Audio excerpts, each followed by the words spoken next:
Dan sekarang Ibu kan di Perencana Ali Utama dan juga pernah 7 tahun menjabat sebagai Kepala Badan POM.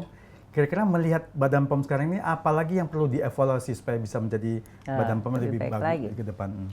Pertama tentunya mempertahankan, mengintensifkan apa yang sudah kita capai selama ini. Ya, Badan POM alhamdulillah selama 7,5 tahun sudah saya kembangkan berbagai aspek ya kelembagaannya, sumber daya manusianya.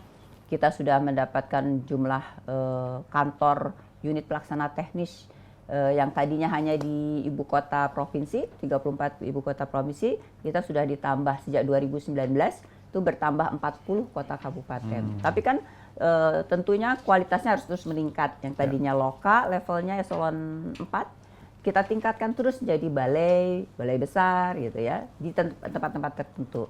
Harapan ke depan tentunya mungkin perlu ditambah loka, tapi yang penting adalah loka yang ada sekarang, loka itu level yang terkecil dari UPT di kota atau di kabupaten untuk lebih dikembangkan.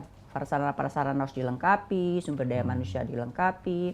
Itu dulu ya, baru setelah itu bisa lah kita menambah beberapa loka, tapi nggak seluruh kota kabupaten di Indonesia itu ada berapa? Lebih dari 500 kan?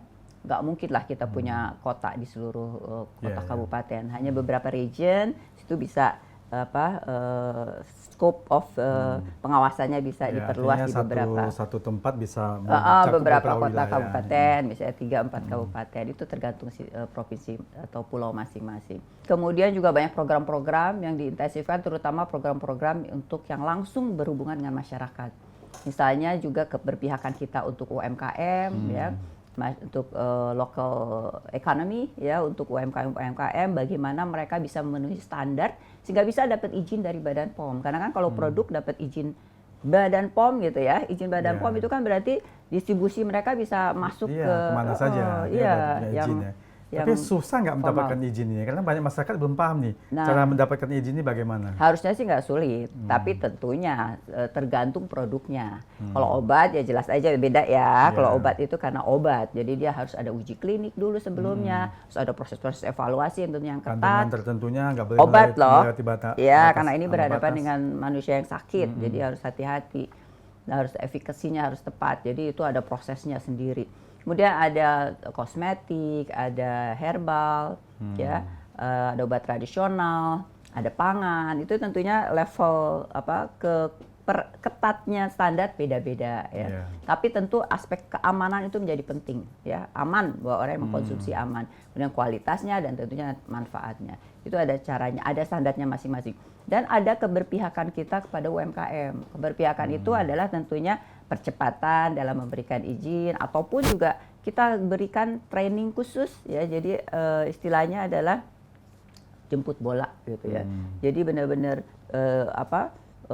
kita yang datang bikin forum khusus mengundang para calon-calon UMKM itu yang belum punya izin Badan POM, misalnya masih PIRT tapi dia pengen produknya meningkat gitu ya. Bisa kita ngadain forum langsung di tempat ya. Desk to desk gitu, mereka langsung dapat training dan dapat memenuhi aspek-aspek yang harus. Aksesnya kemana gitu ya? Itu ya tadi ya, masalah keberpihakan pada UMKM, program-program kita, karena kita harus reach out ya, bukan hanya supply dan demand kan. Supply-nya harus kita perkuat, aspek keamanan kualitas gitu. Maksudnya supply itu berarti produksi ya, baik itu yang industri besar maupun UMKM. Plus dengan demand-nya juga harus kita jaga. Artinya mereka adalah masyarakat. Masyarakat harus kita edukasi sehingga mereka hanya menuntut produk-produk yang memang aman dan berkualitas. Dengan demikian ya tentunya produk-produk yang ilegal dan berbahaya ya tidak dibeli gitu oleh masyarakat. Nah, kita perlu mengedukasi masyarakat.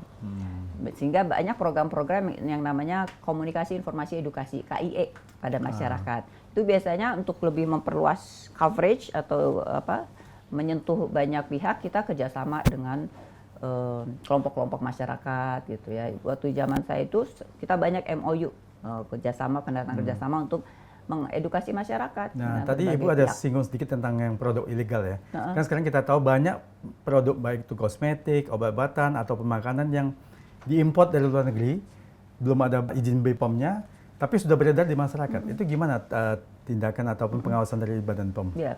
Nah, Badan POM ada aplikasi-aplikasi untuk memastikan kalau pengen tahu apakah ini sudah dapat izin atau nggak dari Badan POM. Sekarang ini kan ada ketentuan Badan POM ya produk dulu semenjak 2017. Salah satu cara untuk menjaga keamanan produk obat dan makanan itu saya menginisiasi mengajak teman-teman untuk mengembangkan 2 dimensi barcode. Sejak 2017 loh. Jadi Badan POM satu-satunya produk yang awal ya, salah satu awal yang barcode. Punya 2 dimensi barcode. Sejak 2017 tuh, saya sampai benchmarking ke beberapa negara lain ya, bagaimana mereka mengaplikasikan 2 dimensi barcode itu ya, sampai malahan ke negara-negara Iran atau yang udah berproses ya. Untuk 2 dimensi barcode untuk produk obat dan makanannya. Artinya ya, gimana 2 dimensi barcode? Itu ada aplikasi malahan akhirnya kita menang dapat penghargaan dari Kemenpan RB baru-baru ini untuk 2 dimensi barcode tersebut. Ya 2 dimensi barcode, kemudian tinggal di scan, nanti keluarlah di sana izinnya, apakah itu sudah dapat izin, terus ingredientsnya apa saja dan sebagainya jadi data itu semua lengkap ya, nama produk apa, nomor izin berapa, detailnya seperti apa ya, gitu tinggal upload aja ininya ya untuk scan itu ada. Dan memang Ibu waktu menjabat sebagai Kepala Badan POM selama 7 tahun, memang saya dengar banyak memberikan inovasi-inovasi dan terobosan buat Badan POM nih. Apa saja mungkin bisa diceritakan? Alhamdulillah itu ya barcode, kemudian berbagai pelayanan publik kita banyak sekali sih yang sudah dapat ini ya. Apa yang ini? Oh, kita juga punya ruang yang namanya Badan POM Command Center, yaitu satu ruangan yang penuh dengan peralatan telekomunikasi ya, sehingga kita bisa kan karena UPT kan ada di daerah-daerah ya, seluruh wilayah Indonesia. Ya, gimana kita bisa bertemu sama-sama, jadi kita bisa rapat dalam satu command center gitu ya, yang semuanya bisa terlihat dan saling berinteraksi dengan peralatan teknologi komunikasi yang lengkap gitu. Kemudian apalagi inovasinya? Itu inovasi tadi barcode, kemudian inovasi dalam command center, inovasi juga dalam kelembagaan ya, Deputi Bidang Penindakan itu juga baru ada setelah 2018 kan. Saya mulai 2016 kan. Itu kita upayakan dengan kelembagaan baru adalah deputi namanya Bidang Penindakan. Ini untuk merespon penegakan hukum. Ya, penegakan hukum kita intensifkan ya. Untuk ya itu mengejar produk-produk yang ilegal, produk-produk penyelundupan ya, terus produk-produk yang istilahnya adalah palsu, falsified atau substandard. Yang di bawah standar. Misalnya kayak kemarin itu yang kasus kontaminan EG dan DEG di produk-produk sirup obat anak. Ya, sampai menyebabkan gagal ginjal tuh gitu gimana ceritanya? Ya. Artinya kan itu sudah punya kejahatan. Izin BPOM. Atau mereka setelah mendapatkan izin terus produksinya itu tidak mengikuti standarnya lagi? Ya, terutama adalah itu melewati masa pandemi di mana bahan baku obat kan susah. Kemudian ada komponen di dalam pelarut ya, untuk pelarut dari obat sirup. Tentunya ada pelarut yang kalau dijual dengan standar Badan POM, standar internasional itu kandungan kontaminannya dibolehkan hanya 0,1%. Tapi tentunya harus murni itu kan, harus namanya pharmaceutical grade, itu mahal banget kan. Nah, saat dari kelangkaan itulah kemudian mereka memanfaatkan situasi yang dijual adalah pelarutnya, kontaminannya. Jadi kandungan pelarut yang harusnya 0,1% cuman dibolehkan karena harus pharmaceutical grade.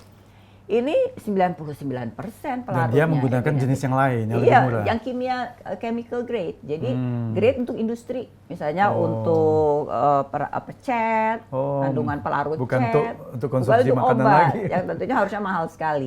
Jadi ini suatu bentuk kejahatan yang akhirnya ya menyebabkan tentunya siapapun, bayi bahkan orang dewasa pun kalau minum sirup dengan kandungan pelarut seperti itu bisa dimungkinkan gitu. Ya kan juga banyak zat pewarna makanan yang menggunakan zat pewarna pakaian yang murah, sehingga mereka bisa dapatkan keuntungan besar. Itu juga tindakan itu juga bisa menimbulkan permasalahan di organ manusia, kesehatan dan jiwa ya, tapi mungkin dengan kadar yang tidak langsung bisa menjadikan suatu kematian. Tapi kita nggak pernah tahu perlahan akan menjadi penyakit bisa dan kanker lah segala macam. Bisa kidney kita rusak dan sebagainya tanpa kita tahu. Jadi betul-betul permasalahan produksi dan konsumsi obat dan makanan itu betul-betul aspek kualitas sumber daya manusia kita. Apakah Badan POM ada melakukan misalnya satu produk obat-obatan sudah diberikan izinnya, sekian lama kemudian ngambil sampel kita periksa lagi gitu, ada ya? Tentu. Artinya itulah yang disebut dengan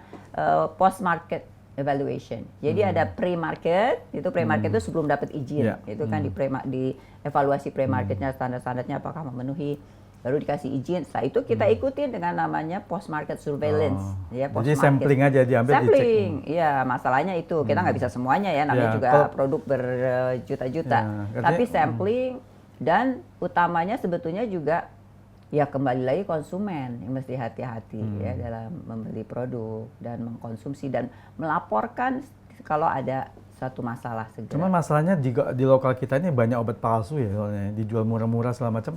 Itu masyarakat kan nggak tahu. Saya lihat mereknya si ABC atau apa mereknya pun ya. Kita beli tahu-tahu isinya ternyata buatan dari pabrikan lokal yang mungkin palsu. Itu bisa salah jadi. Jadi kadang-kadang juga terbuai iklan ya. Ya, iklan yang menggiurkan gitu ya. Seolah ekspres cepat sembuh. Iya gitu. Apalagi yang namanya produk herbal tapi dibilang adalah bisa mengobati A, B, C, itu namanya klaim yang belum tentu dibuktikan dari suatu uji klinik gitu. Klaimnya herbal tapi isinya ternyata obat kimia juga yang dimasukkan. Itu. Karena efeknya cepat. Jadi kelihatannya efeknya hilang padahal cuma painkiller aja ya sebenarnya. Nah, itu tanggung jawabnya Badan POM bersama dengan penegak hukum ya, tentunya dengan kepolisian. Kepolisian juga ada bagian unitnya yang bekerja sama dengan Badan POM sehingga kita bisa mengejar produk-produk tersebut ya. Ya tentunya ya sumber daya manusia kita tentunya kan tidak terbatas ya, tidak terbatas jadi terbatas gitu ya. Itu sehingga memang perlu kita terus mengembangkan jumlah dari sumber daya manusia Badan POM yang masuk sebagai PPNS ya, penyidik pegawai negeri sipil gitu ya, untuk mengejar para penjahat di bidang obat dan makanan ini. Tapi itu tentunya juga harus dibarengi dengan kerjasama semua pihak ya. Betul. Kerjasama semua pihak yang terutama penegak hukum ya, termasuk bea cukai tadi, impor barang ya. Bea cukai di perbatasan kerjasama kita dengan bea cukai juga sudah sangat intensif. Mereka bisa melaporkan ke kita apabila mereka menemukan satu kejanggalan gitu ya.